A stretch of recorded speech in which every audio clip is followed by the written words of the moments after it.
Hello friends, कैसे हैं आप सब। उम्मीद करता हूँ सब अच्छे होंगे। This is Syed Farhan Ali and welcome to our channel Geosis. तो फ्रेंड्स, इससे पहले जो हमारा वीडियो था वो सब्जेक्ट और प्रेडिकेट को हमने समझा था। कुछ स्टूडेंट्स डिमांड आई थी कि सर जो एक्सरसाइज इसकी बेस करके आती है आप उसको क्लियर कर दीजिए। तो मैंने कुछ 10 सेंटेंस ले लिए हैं और कोई कहते हैं कि practice made the man perfect. Practice करते हैं इसकी, है ना। इसमें आपको क्या करना है, separate the subject and the predicate in the following sentences. और इसे बताने से पहले मैं एक बात क्लियर कर दूं, अगर आपने इससे पहले का वीडियो नहीं देखा है सब्जेक्ट और प्रेडिकेट का, तो उसको देख लीजिएगा, तभी आपको ये एक्सरसाइज समझ आएगी। क्योंकि this exercise is based on subject and predicate, ठीक है। उस वीडियो का लिंक जो है वो इस वीडियो के डिस्क्रिप्शन बॉक्स में दिया गया है, आप वहाँ से देख सकते हैं। तो चलिए without making any delay start करते हैं। ठीक है, इस एक्सरसाइज में आपको क्या बोला जाता है, separate the subject and the predicate in the following sentences. ये जो सेंटेंसेस हैं इसमें आपको सब्जेक्ट और प्रेडिकेट को अलग अलग करना है, ठीक है। जनरली हम सब्जेक्ट देखेंगे और बाकी का तो प्रेडिकेट ही होता है। The first sentence is the cackling of geese saved Rome, ठीक है ना। तो वैसे ही आप देख लीजिए, बात किसकी की जा रही है, कैटलिंग, द कैटलिंग ऑफ बीज, ठीक है। तो ये हमारा पूरा क्या हो जाएगा, कैटलिंग ऑफ बीज इज द सब्जेक्ट। देखिए दोस्तों, सब्जेक्ट पार्ट में contain one word, two word और सेवरल वर्ड। जो सब्जेक्ट पार्ट होता है उसमें एक वर्ड भी हो सकता है, दो भी हो सकते हैं और कई सारे सब्जेक्ट भी, कई सारे वर्ड्स भी हो सकते हैं, ठीक है। कभी कभी एक ही वर्ड होता है, डॉग्स बार्क एट नाइट, तो इस सेंटेंस में सिर्फ एक ही वर्ड जो है वो आपका सब्जेक्ट है, डॉग्स, राइट। बाकी का सारा प्रेडिकेट है।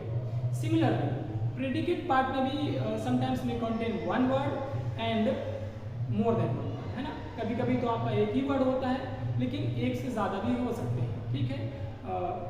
ही रन्स, अब इसमें जो आपका प्रेडिकेट पार्ट है वो सिर्फ रन्स, है ना, क्या है, एक ही वर्ड है। और कभी कभी देख लीजिए सेव्ड रूम, दो वर्ड होते हैं या ज़्यादा भी होते हैं। ऐसे नीचे वाला सेंटेंस है, the boy stood on the burning day, इसमें द बॉय ही सब्जेक्ट है और बाकी सारा आपका प्रेडिकेट है। तो subject and the predicate part में कंटेन वन वर्ड और मोर देन वन वर्ड। अब यहाँ पे बात आती है कि सब्जेक्ट में एक वर्ड भी हो सकता है और एक से ज़्यादा भी हो सकते हैं, but the most important part of the subject is noun और प्रोनाउन, ठीक है। तो जो सबसे इंपॉर्टेंट पार्ट होता है सब्जेक्ट पार्ट का वो हमेशा नाउन या प्रोनाउन ही होगा, है ना। और सिमिलरली इन प्रेडिकेट, ठीक है, the most important word in predicate parts is verb, ठीक है। विदाउट वर्ब कोई भी सेंटेंस कंप्लीट नहीं होता है ना। तो और भी ऑब्जेक्ट हो सकता है, कॉम्प्लीमेंट हो सकते हैं, लेकिन अगर एक ही वर्ड में है तो इसका मतलब वो हमेशा वर्ब होगा, ठीक। तो छोटी सी बात है, आप समझ लीजिए, सब्जेक्ट का मोस्ट इंपॉर्टेंट वर्ड जो है वो नाउन होता है, ठीक है, उसके बिना सेंटेंस कंप्लीट नहीं होता है।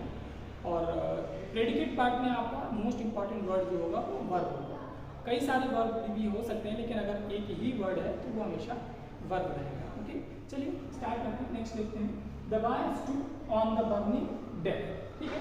तो यहाँ पे हम बात कर रहे हैं द बॉय की, है ना। ये हम पहले ही जान चुके हैं, when we write a sentence I speak we name a person or thing, है ना, and say something about that person or thing. तो the name of person or thing we are speaking about is the subject of the sentence, है ना। And whatever we speak about that subject is called the predicate. तो यहाँ हम boy के बारे में बात कर रहे हैं, बॉय इज द सब्जेक्ट, और बाकी का जो आपके वाला पार्ट हो गया ये सारा क्या हो गया, प्रेडिकेट, है ना। यहाँ भी सेव हो गया, ये वाला पार्ट क्या हो गया आपका, प्रेडिकेट, ठीक है। आप एक पेन और नोटबुक लेके बैठिए और उसको नोट करते जाइए। नेक्स्ट देखते हैं, stone walls do not make a prison, ठीक है। तो क्या है, स्टोन वॉल्स जो है वो हमारा सब्जेक्ट है और बाकी का हमारा क्या है, predicate.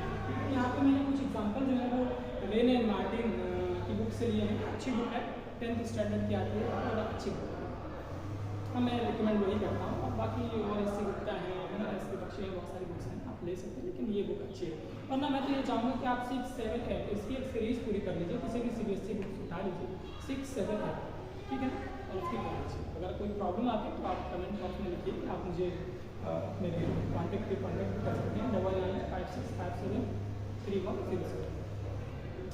The singing of the birds delights us, ठीक है। यहाँ पे क्या है, the singing of the birds is the subject, और delights us this is the predicate. कभी कभी क्या होता है, मोस्टली यही होता है कि आपका जो प्रेडिकेट पार्ट है वो वर्ब के पार्ट से अलग हो जाता है, ठीक है। इसमें वर्ब क्या थी, डिलाइट्स, यहाँ पे वर्ब इज टू से। तो आपने देखा कि सब्जेक्ट पार्ट में कभी कभी भी content one word, two word और सेवरल वर्ड्स हो सकते हैं, ठीक है। Next, his PT was rived at the table one. तो यहाँ पे हम बात कर रहे हैं हिज पीटी के बारे में। दिस इज द सब्जेक्ट, है ना, ये सब्जेक्ट हो गया। और was rived at the table one day, ये क्या हो जाएगा आपका प्रेडिकेट, है। स्मूथली आप इसे समझते जाएंगे। Next, the earth revolves round the sun. ठीक, यहाँ बात कर रहे हैं अर्थ के बारे में, पृथ्वी सूरज के चक्कर लगाती है। तो ये अर्थ है, ये हमारा क्या हो जाएगा, सब्जेक्ट, राइट, सब्जेक्ट। और रिवॉल्व्स राउंड द सन, ये क्या हो जाएगा, प्रेडिकेट, है ना। Nature is the best physician. Clear again, nature, nature. देखिए यहाँ सब्जेक्ट पार्ट में सिर्फ एक ही वर्ड है ना। यहाँ पे आपने देखिए कि कई सारे वर्ड है, जैसे कि of the words. Nature is the best physician, nature is the subject, is the best physician, predicate आप होता है।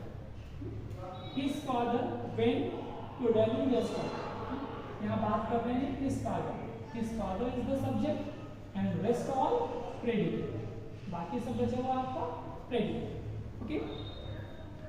The camel is the ship of the desert. Here we talk about camel, camel की बात हो रही है, ठीक है। ऊँट के रेगिस्तान का जहाज का है कैमल। कैमल आपका क्या हो जाएगा, सब्जेक्ट। और बाकी जो पार्ट बचा हुआ है वो सब क्या हो जाएंगे, predicate, right. Last sentences, the farmer is sowing seeds, ठीक है, किसान अपने बीज बो रहा है। तो यहाँ पे बात कर रहे हैं किसान की, फार्मर इज द सब्जेक्ट और रेस्ट ऑल आपका क्या हो जाएगा, प्रेडिकेट, ठीक है। तो यहाँ पे हमने जाना how we separate the subject part from the predicate, है ना। तो इसी तरीके से आप और भी एक्सरसाइज हैं उन्हें कर सकते हैं, और किसी भी तरीके से प्रॉब्लम आने पर आप मुझसे कॉन्टैक्ट कर सकते हैं। आज के लिए इतना ही, ओके, थैंक यू।